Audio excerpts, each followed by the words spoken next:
ദുഃഖവാർത്ത. അടുത്തിടെ നമ്മളെയെല്ലാം ഏറെ സങ്കടപ്പെടുത്തിയ ഒരു വാർത്തയാണ് പ്രിയപ്പെട്ട ബാലതാരം ഹരിമുരളിയുടെ വേർപാട്.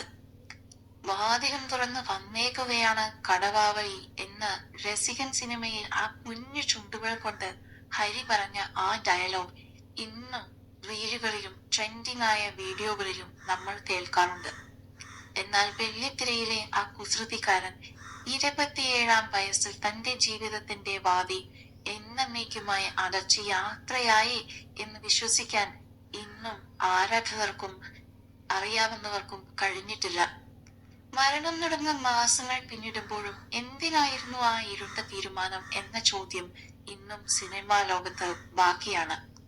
50ഓളം സിനിമകൾ, 40-ലധികം സീരിയലുകൾ, സൂപ്പർ താരങ്ങളായ മമ്മൂട്ടി, മോഹൻലാൽ, ദിലീപ്, പൃഥ്വിരാജ് എന്നിവർക്കൊപ്പമെല്ലാം സ്ക്രീൻ പങ്കിട്ട ഒരു താരം.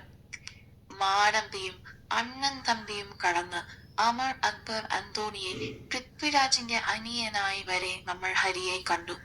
എന്നാൽ വളർന്നു വലുതായപ്പോൾ ഹരി ക്യാമറയ്ക്ക് മുന്നിൽ നിന്നും പിന്നിലേക്ക് മാറി.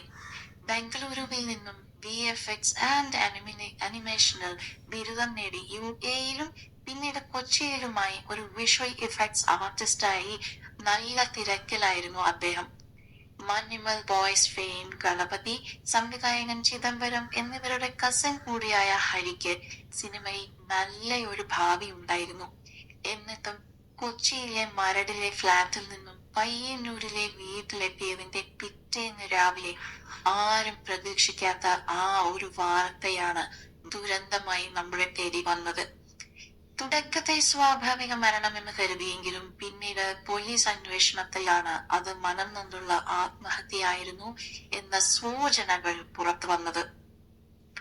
കായംകുളം കൊച്ചുമീനും കുട്ടിച്ചാത്തനിലും ഹരിക്കൊപ്പം അഭിനയിച്ച നടി സീമാജി നായർ ആണ് അന്ന് സോഷ്യൽ മീഡിയയിൽ പങ്കുവച്ച ആ വാക്കുകൾ ഇന്നും പ്രേക്ഷകരുടെ കണ്ണ് നിറയ്ക്കുന്നതാണ്. എന്തിനായിരുന്നു മോനെ ഇങ്ങനെയൊരു ദ്രോഹം ചെയ്തത് എന്നായിരുന്നു അവരുടെ ചോദ്യം. ഇന്നത്തെ ഡിജിറ്റൽ യുഗത്തിൽ കരിയറിന്റെയും വർക്ക് പ്രഷറിന്റെയും ഇടയിൽ നമ്മൾ ജീവിക്കുമ്പോൾ ഉള്ളിലെ ഏകാന്തതയും മാനസിക സമ്മർദ്ദങ്ങളും പലരും പുറത്തു പറയാറില്ല. ഹരിയും അത്തരത്തിൽ എന്തോ ഒന്നിനെ ഉള്ളിലൊതുക്കി കാണും. ആ ചിരി എന്തായാലും ഇനി ഓർമ്മകളിൽ മാത്രം. പ്രിയ താരത്തിന് ഒരിക്കൽ കൂടി ആദരാഞ്ജലികൾ. കൂടുതൽ സിനിമ സീരിയൽ വാർത്തകൾക്കായി ഞങ്ങളുടെ ഈ ചാനൽ ഇപ്പോൾ തന്നെ സബ്സ്ക്രൈബ് ചെയ്യുക, ഷെയർ ചെയ്യുക, ഫോളോ ചെയ്യുക, ലൈക്ക് ചെയ്യാൻ മറക്കരുതേ.